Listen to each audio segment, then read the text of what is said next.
Good morning. Today is July the 25th, and I want to share a short dream that I had this morning. Okay, in this dream, I was off in the spirit, and I could see myself. I was sitting down, and everything around me was being shaken. I'm talking about earthquakes, tornadoes, everything around me was being shaken. I could feel the shakings in my body, I could feel the vibrations.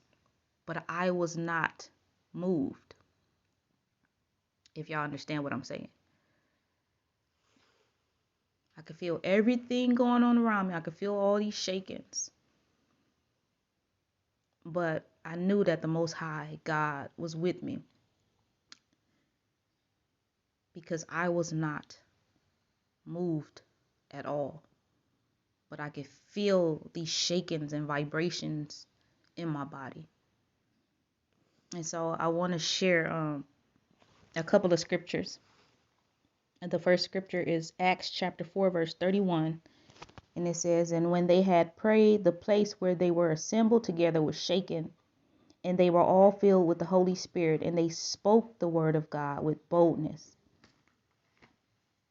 Okay, and then at Hebrews chapter 12, verses 26 and 27 says, "Whose voice then shook the earth, but now he has promised, saying, Yet once more I shake not only the earth, but also heaven."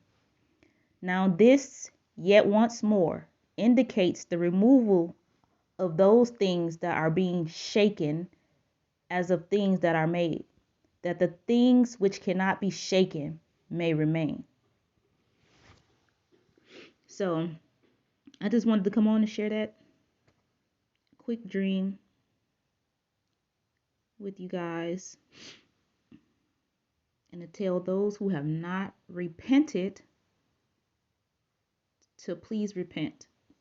Please do so,